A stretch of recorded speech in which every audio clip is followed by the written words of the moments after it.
आज के जयंती समारोह में उपस्थित प्रख्यात साहित्यकार कवि आदरणीय Shri Sudama Tiwari ji, bar council of Uttar Pradesh के पूर्व चेयरमैन वर्तमान सदस्य आदरणीय श्री हरिशंकर सिंह जी, अपर जिला शासकीय अधिवक्ता आदरणीय श्री विक्रमशील चतुर्वेदी जी एवं उपस्थित समस्त विद्वज्जन, कवि, साहित्यकार, रचनाकार, सर्वप्रथम आदरणीय स्मृति शेष आचार्य पंडित धर्मशील चतुर्वेदी जी को मैं नमन करता हूँ और अपनी वाणी को आरंभ करता हूँ। अद्य वयं सर्वे वेदभवनस्य प्रांगणे बुद्धपूर्णिमायाः अवसरे पंडित धर्मशील चतुर्वेदी महोदयस्य जयंती समारोहे उपस्थिता अस्मि।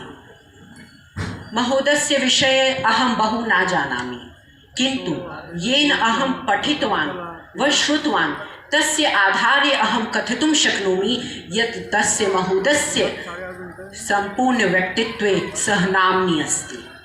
अर्थात मैं उनके विषय में ज़्यादा कुछ तो नहीं जानता आदरणीय स्मृति शेष जी के, किंतु मैंने जितना सुना, समझा, पढ़ा उनके बारे में, लोगों से जाना, मैं उनके नाम में ही उनके व्यक्तित्व को देखता हूँ समावेशित होता है। जिनका नाम ही धर्मशील हो, अर्थात जिनका धर्म ही शील हो, उनका व्यक्तित्व तो अत्यंत प्रभावशील होगा ही।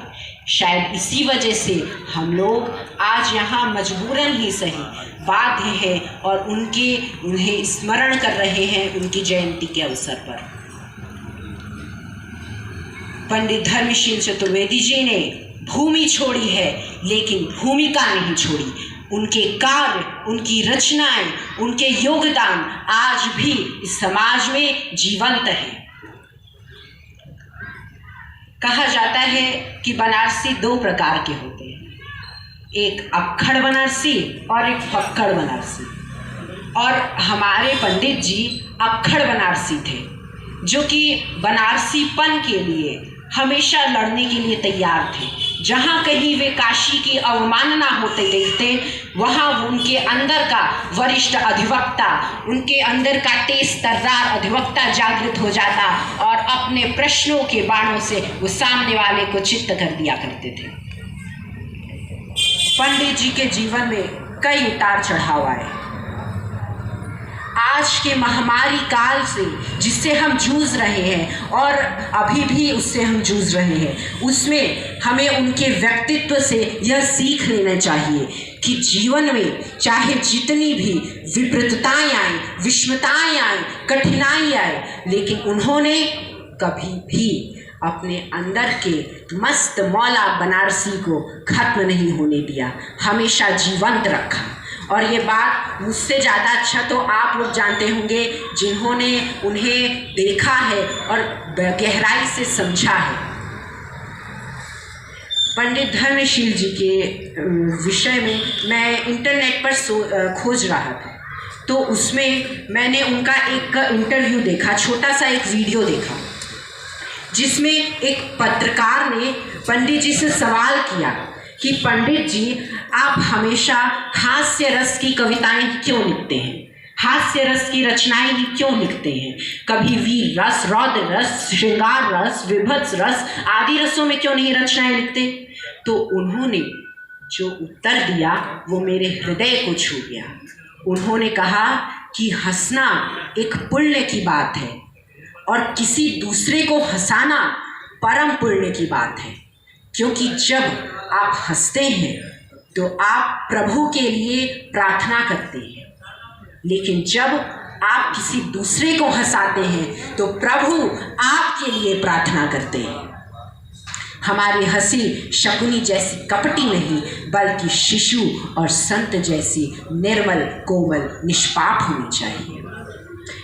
पंडित जी के बारे में जब भी मेरे मन में स्मरण होता है तो मुझे गीता का एक श्लोक याद आता है, श्रीमद् भगवद गीता के 2 अध्याय के 47 श्लोक, कर्मण्येवाधिकारस्ते मा फलेषु कदाचन मा कर्मफल हेतुर्भुर्मा संगोस्त्वयि कर्मणि.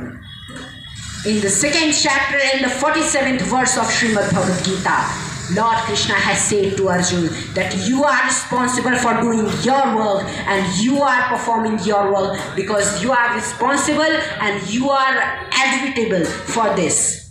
Not only this about it, even I say that you are not barrier for the fruits that the action has been given to you. अर्थात जो भी मनुष्य कर्म करे वह निस्वार्थ भावना से बिना फल की इच्छा किए उसे करे. और पंडित जी ने शायद अपने जीवन में जितने भी कर्म किए वो सभी निस्वार्थ भावना से किए. फिर चाहे वो उलूप महोत्सव हो, महालंठ महोत्सव हो, महामूर्ख सम्मेलन हो, जैसे तमाम कार्यक्रम उन्होंने बिना किसी फल की इच्छा के, बल्कि काशी की संस्कृति को जीवंत रखने के लिए, काशी की सभ्यता को बरकरार रखने के लिए किया.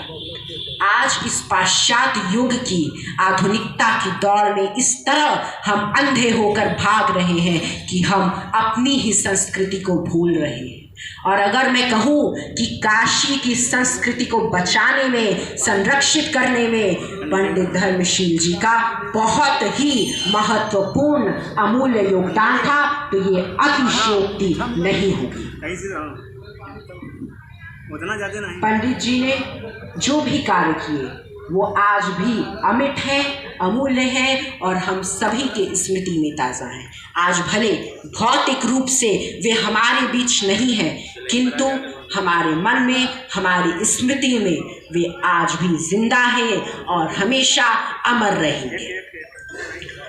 हाल ही में 17 अप्रैल को समाचार पत्रों में मैंने पढ़ा कि बनारस बार एसोसिएशन में सभी अधिवक्ताओं ने एवं अध्यक्ष श्री धीरेन्द्रनाथ शर्मा जी ने यह मांग उठाई कि पंडित धर्मशील जी को, आदरणीय पंडित जी को, स्मृति शेष जी को पद्म पुरस्कार दिया जाए, पद्मश्री से सम्मानित किया जाए, ये मांग उठाई. और मैं भी उनकी इस बात से पूर्णतः सहमत हूँ.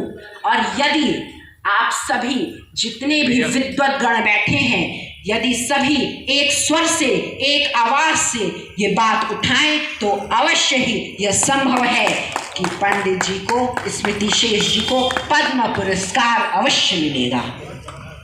आप सभी के बीच मैं सबसे छोटा हूँ और आप सभी विद्वत जनों से मैं एक ही चीज़ की आकांक्षा करूँगा कि आप सभी मुझ पर अपना आशीर्वाद बनाइए और मुझ पर मैं आप सभी के आशीर्वाद का आकांक्षी.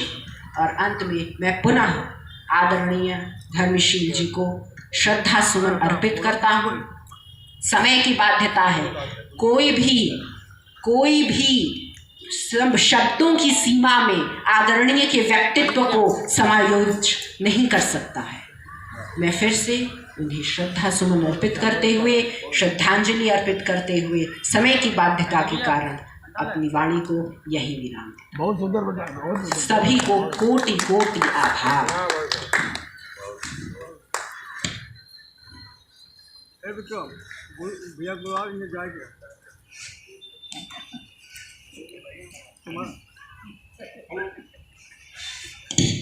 हेलो.